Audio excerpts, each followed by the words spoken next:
Well, hello, everyone. This is Wilson Cole. I'm president of Adams, Evans, and Ross, and I want to take a few moments to visit with you about the state of staffing and recruiting as we see it from a collection and cash flow standpoint. It's early summer 2023, and we're seeing some kind of opposing signals. It's almost like a flattening of a little bit of a recession that's been going on in certain segments, but it hasn't necessarily permeated the entire economy, or at least in my opinion, from what we're seeing.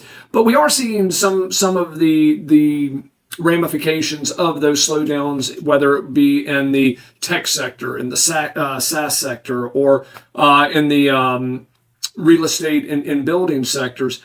And one of the things that happens during a recession is we typically see a little bit of a peak on staffing that comes through and a little bit of a decrease on recruiting. It's not drastic. It's not like we go 80% recruiting, 20% staffing, and then during a recession it's reverse. It's probably 40-45% staffing and 50-60% recruiting during good times.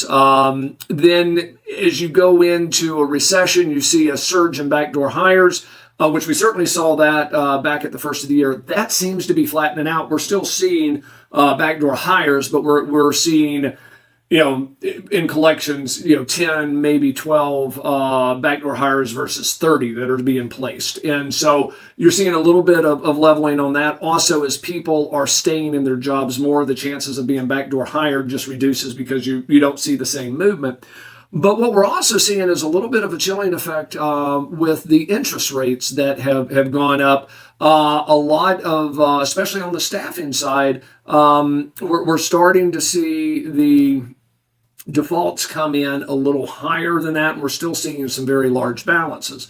All in all, I think the economy is trying to move beyond this slowdown. Will it be able to? I don't know. There's economists that, if you ask 10 different economists, they're pretty much split evenly down the middle. The chances of a recession were pretty high at the first of the year. By the end of the year, now Wall Street Journal had just reported, did we miss the recession? And so I think the jury's still out. All in all, the debtors are in pretty good shape. We are seeing, a few increased bankruptcies. But I think that has more to do with the higher real estate or the higher interest rate environment and things on those lines. One of the things when it comes to real estate, if anyone is dealing in the real estate markets, in the construction markets, in the finance markets, one of the things that, in my opinion, we're going to see kind of reverberate over the next couple of years is in commercial real estate, you have to refinance commercial real estate about every 3 to 5 years.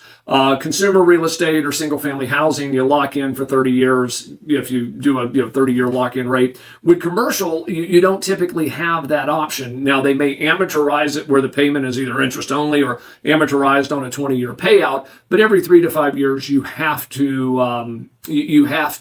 refinance. Well, the problem that you're going to see kind of reverberate through that, whether it's a single investor or these big apartment complexes, is they may have had a 2 or a 3% interest rate. When they go back for refi here over the next 1 to 3 years, unfortunately, those rates are certainly not 3 or 2.5, 3.25% for business loans. It's considerably higher.